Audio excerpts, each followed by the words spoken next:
Ogeno ni obila biro medo timo nonro mar yanga diere wi nek ma kamano. Ka wadhi nyime ni luoro nitie ni jotuo mathoth gidek wito ngimagi kaluwore kod garama kata nengo mapek mar thieth mikoni obiro kaluwore kod okang' mar piny owacho dar kowuok e okumba mar thieth machon mar NHIF nyaka e lai manyien mar SHA.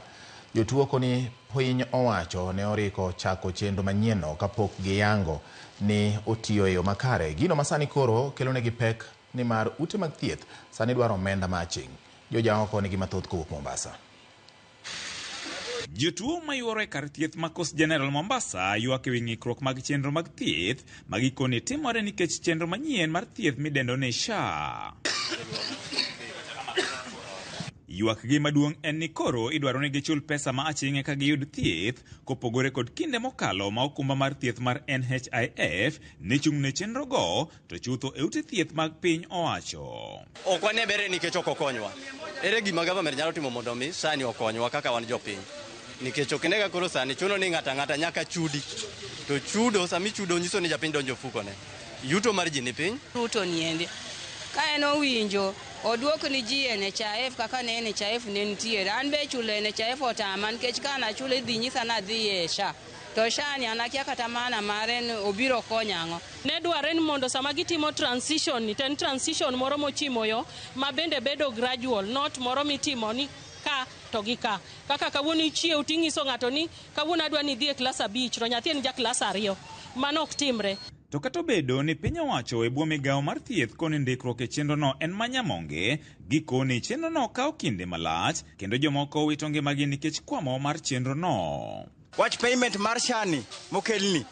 Kaka iyudo ka samoro ka ng'ato okelo jatuo ma mondo ofil the process go te iyudo ka tek chenro ok bi mapiyo piyo ko jotuo bende ng'eny be thagre mikata samo kata ka in jatuo tho. Kech dhano ywak, dhano tho e iye ka, dhano moko tho ikelo kata mane dispensary kucha githo nikech chenro mag SHA gi. Gimiyo wa chandruok. To gimiyo nyaka laktache bende chandruok. Jok matiyo bende mantie offices bende miyo chandruok nikech onge gima lure malong'o. Judo ka wane ang'owa akere keke mar government gi dakteche to gi jopiny gi dakteche. Koro magi gin ji adek magore kane. Wagore nikech wan wawegi wadwaro thieth kaka japiny. Government wacho ni gin giseolo pesa. Manyiso ni koro lweny ni kindwa gi dakteche. Nikech wan wakawo yie waketa ng'owa kuom government. But dakteche be koni government achiel no be pok otimo nade pok oro pesa.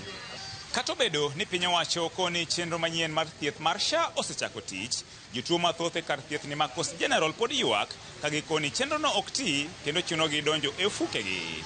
Nimelipa almost karibu 700-800. Na dawa zingine hapa hakuna.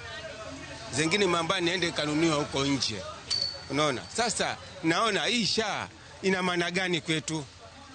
Nilikuwa nikiwa ni mgonjwa nikijafika mimi natoa kadi yangu ya NHIF natibiwa, lakini sasa naona napata shida.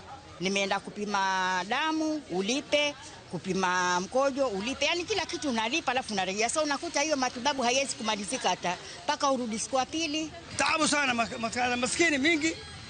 Watu wana nguo sasa nakuja anasema lete fulani pesa. Watu nakufa hapa. Okang' mar kelo chenro manyienno gikone ong'awo garama mar thieth kipimo kod kinde mokalo. Kina mama hapo kitambo tulikuwa tuna ile linda mama. Sasa hakuna. Na watoto wadogo kuanzia chini ya miaka 5 walikuwa hawalipi. Lakini SHA tunalipa.